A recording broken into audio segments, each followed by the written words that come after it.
And now, the East Westchester Corporation, maker of fashionable plastic grapes for all your home decorating needs, brings you the continuing saga of a poor body repair shop heiress on an endless search for love and togetherness on The Gathering Dusk. As we look in on the Fillmore household today, Martha, the decidedly uncertain daughter, is awaiting the arrival of John, her fiancé of 10 longing years, who is called saying he has an important question to ask her. John, my darling, I've been so excited since receiving your phone call, and I'm eager to hear this important question you wish to ask me. Perhaps it's to set a date for our wedding? Well, Martha, my precious, I'm afraid that's not it. Besides, you know the old adage, marry in haste, repent in leisure. We've been in agreement on that for some time. Yes, for 10 longing years, in fact. Precisely, my dear. And it's probably not wise to tempt that old adage now. I understand you're being deliberate, John, but I do hope we pass the haste stage soon. I'm afraid I'll wind up an old maid. Oh, don't fear that, my darling Martha. In fact, bring her in and we'll wind her up together. So what is this important question you wish to ask me? Is Martha Fillmore your real name? Of course it is, John. Until we marry, of course. Then it will be Martha. What is your last name again? I would also like for you to confirm the date of your birth. Do you need to know because you're buying me a present? Are you going to ask me what my favorite color is? It's red, and my favorite flowers are roses. So you get me a dozen red roses. Oh, how sweet of you, dear John. Well, no, I wasn't thinking of that, my treasure. Then perhaps you're going to buy me a diamond ring. That would be better, since diamonds are my favorite precious stone, and my favorite vegetable is the carrot. Oh, that is not the point of my questions, but I will certainly try to remember all of that information. And could it be that this diamond ring is an engagement ring? I see. You've been leading me on with questions about my name and birth date to distract me from your real intention of setting a wedding date. Why? How uncharacteristically imaginative of you, John, my dearest. No, it's not leading to anything like that.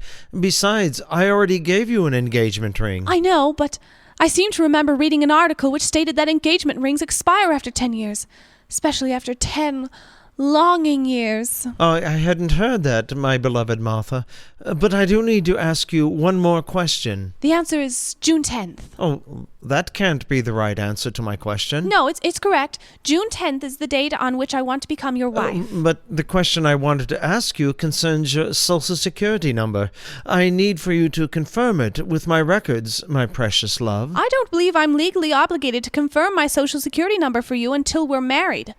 So the fact you're asking me to do that must mean we're getting married soon. Oh, this is so exciting, my dearest John. Martha, I'm afraid you are misjudging my purpose in asking these questions. And what is your purpose, John? Well, as you know, I recently got a job with the Internal Revenue Service. No, I didn't know that. I believe I mentioned it last week. You may have, but you're so adorably boring, my dashing John, that I tend to allow my mind to wander when you've been talking for more than a few minutes just to keep myself from falling asleep. Well, I did get a job with the Internal Revenue Service.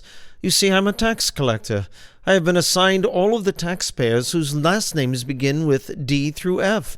Of course, that would include you, my dear Martha. But John, I'm not a taxpayer. I haven't paid income tax in over 7 years. Yes, I know. Our records indicate that, which is why I have been asking you all of these questions. It appears that your 7 years of negligence has run up to a rather sizable amount, and it's more than I know that you can pay, my dear. So what can we do, sweet John? Well, I'm afraid you'll be sent to prison. The authorities will be here within the hour to take you away. Your sentence is likely to be quite long, I'm afraid. Oh, that is unfortunate. But how embarrassing this must be for you to have to be the one to tell me. Yes, I'm quite upset about that fact, my pet. I feel most fiancés would be willing to overlook this kind of thing and cover for the woman they love. Oh, but I am not like most fiancés, my dear. No, you are not. Don't get me wrong, my unassertive John.